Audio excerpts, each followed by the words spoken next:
Hello प्यारे बच्चों। आज हम लेकर आए हैं लोमड़ी और कौवे की कहानी। एक समय की बात है, एक भूखा कौवा खाने की तलाश में यहाँ वहाँ भटक रहा था। वह काफी देर से खाने की तलाश में था और काफी थक चुका था। तभी उसे सड़क पर एक रोटी मिली। रोटी देख के उसको राहत हुई और वह सोचने लगा कि अब रोटी खा के किसी पेड़ पे आराम करूंगा। उसने उस रोटी को उठाया और दूर जंगल में जाकर एक पेड़ पर बैठ गया। जब कौवा वह रोटी खाने वाला था, उसी वक्त एक लोमड़ी उसके पास आई। लोमड़ी को भी भूख लगी थी। वह भी काफी देर से खाने की तलाश में थी और उसने कौवे के मुंह में रोटी देखकर यह सोचा कि उस रोटी को वह खाएगी, लेकिन उसके लिए उसे कोई तरकीब लगा के कौवे को बेवकूफ़ बनाना होगा और कौवे से वह रोटी लेनी होगी।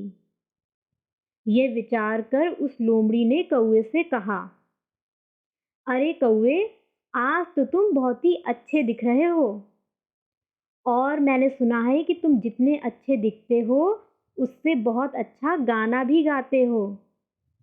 क्या तुम मुझे कुछ गाकर सुनाओगे? मैं तुम्हारा गाना सुनने के लिए तरस रही हूँ।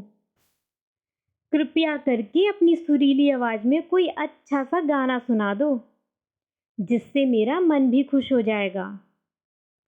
कौवा अपनी तारीफ सुनकर बहुत ही खुश हुआ और कुछ पल के लिए उसे अपनी भूख प्यास का ख्याल ही नहीं रहा और वह गाना गाने के लिए सोचने लगा।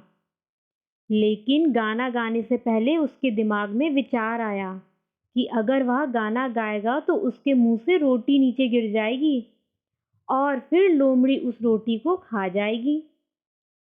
इसीलिए कौवे ने रोटी को अपने पैर के नीचे दबाया और गाना गाने लगा। कौवा बहुत ही कर्कश आवाज में गाना गा रहा था, जिससे लोमड़ी को बहुत गुस्सा आ रहा था, लेकिन उसको तो वह रोटी चाहिए थी। कौवे के ऐसा करने पर लोमड़ी को भी समझ में आ गया कि उसकी यह तरकीब काम नहीं कर रही है। कुछ देर सोचने के बाद उसने दूसरी तरकीब आजमाई। उसने कौवे से कहा, अरे वाह, तुम कितना मधुर गाना गाते हो। मेरा तो मन बहुत खुश हो गया है। मेरा मन तो नाचने का कर रहा है, लेकिन मुझे तो नाचना ही नहीं आता।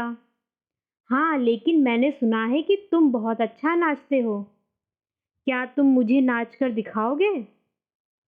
अपनी इतनी ज़्यादा तारीफ सुनकर कौवे को और भी ज़्यादा खुशी हुई।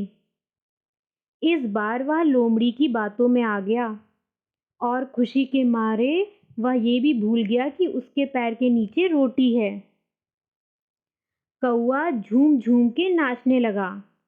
जैसे ही कौवे ने अपने दोनों पैरों को उठाया, रोटी नीचे गिर गई और तुरंत ही लोमड़ी ने उस रोटी को अपने मुंह में दबाया और रोटी दबाकर आगे चली गई। कौवा पीछे से चिल्लाता रह गया कि वह रोटी मेरी है, मुझे वापस दो, मुझे भूख लगी है। लेकिन लोमड़ी ने उसकी एक ना सुनी और वह रोटी लेके वहां से चली गई। अब कौवे को भी समझ आ गया था कि लोमड़ी उसे बेवकूफ़ बना रही थी।